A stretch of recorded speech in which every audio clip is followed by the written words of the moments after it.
అజ్ఞానాన్ని పోగొట్టి జ్ఞానాన్ని ఇచ్చేదే ఈ వేదిక అన్నమాట. అజ్ఞానంతో ప్రజలు కొట్టుమిట్టాడుతూ ఉంటారు. ముఖ్యంగా మూఢనమ్మకాలను పొడిగించి సైన్స్ పరంగా జీవించడానికి మనము ప్రయత్నం చేయాలి. వేరే చిన్న విషయంలో కూడా మూఢనమ్మకాలను ఇక్కడ ఒక గ్రూప్ తెలిసింది, ఒక గ్రూప్ వినొచ్చు, మిగతా వాళ్ళు ఫీల్ కావాల్సిన లేదు. తప్పకుండా ఇంకొకసారి మీరు చిన్న అవకాశం ఉంటాయి కాబట్టి ఏం ఫీల్ కావాల్సింది. ఖచ్చితంగా మీ పార్టికల్గా ఇంపార్టెంట్. యత్నం ప్రయత్నం దైవత్వం కష్టే ఫలి, తప్పకుండా ఫలితం శక్తి ఉంటుంది. ఇక్కడ మండల స్థాయిలో ఎట్లా ఉంటుంది చాలా రోజులు చెప్తున్నాము.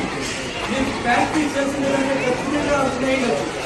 ఎనిగా ఓవైపు ఎగ్జామ్స్, ఓవైపు పరీక్షలు కాబట్టి మీరు చదువుకుంటారు కాబట్టి దీని మీద కాన్సన్ట్రేట్ పెట్టలేదు. అయినా కూడా మీరు అందరూ కూడా సైన్స్ పట్ల మక్కువను కలిగి ఉండాలి.